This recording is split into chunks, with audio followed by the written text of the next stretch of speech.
Hey everyone, it's Matthew Griffin, better known as the Fanatical Futurist. So today we're going to be talking about artificial intelligence. And when we have a look at the future, could the richest person on the planet be an actual artificial intelligence? Now, whether we're talking about an actual AI, kind of the ghost in the machine, or whether we're talking about AI with a face, aka a digital human, doesn't really make much difference. But bear with me. Now, today basically we know that guys basically like Jeff Bezos and Elon Musk basically are the world's richest people, and typically basically they keep trading places with one another. But when we actually have a look at robo-advisors, increasingly in the investment banking and the banking space, we see artificial intelligence increasingly being used to automate wealth management and investment advice. Now, we can have a look today at platforms like Robinhood and so on and so forth, where we could use artificial intelligence as your primary interface to help you pick the right stocks, place the right bets. And when we have a look at what we call quantitative traders or quants, quants are essentially investors that really leverage artificial intelligence to mine data to try to find what they call alpha. And alpha is essentially profits, returns, and so on and so forth. So now let's start stepping through this particular one. Now let's say, for example, we have an artificial intelligence. Now it could be sentient, it could be autonomous, it could have an owner, it might not have an owner, etc., etc., etc. You get the gist. But either way, basically we have an artificial intelligence that is able to trawl and mine the world's data at extreme speed. So ChatGPT today, for example, is able to scan billions of data points per minute.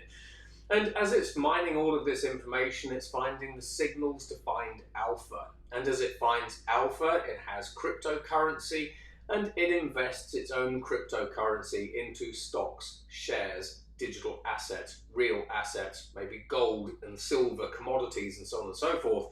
And if it actually makes the money, why couldn't it put it into a bank account? Now, why does it even need a bank account? But you kind of get the gist. Ultimately, as we humans rely on artificial intelligence more and more to spot the next big breaks, the next big bets to find alpha, why do we humans end up with the money? Why don't the artificial intelligences end up with the money? Now, when we have a look at things like smart fridges, we have smart fridges that could actually save you money on your shopping and groceries, and then tag team with a robo-advisor to invest the money that they've saved you into a high, medium, or low risk wealth fund. And then they give you the money by putting that money that they've earned into your bank account. If you simply change the bank account that money goes into, you're not the richest human, the AI is. Now, this is something basically that the regulators aren't even actually looking at the moment.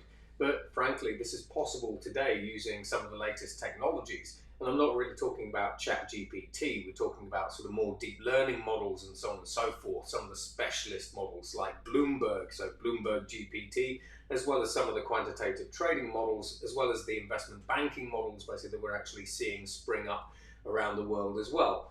So that's just a little pause for thought there. And if you do actually have an artificial intelligence that now has a shed load of money, it can buy resources. It could start changing the political scene, because all of a sudden it could be an artificial intelligence that is donating $10 million to Donald Trump's campaign because he loves whatever he loves. So all of a sudden, you could have an artificial intelligence that now starts pulling the strings like a puppeteer on different things in the world and actually starting to change the world order, the world status quo, and how the world runs.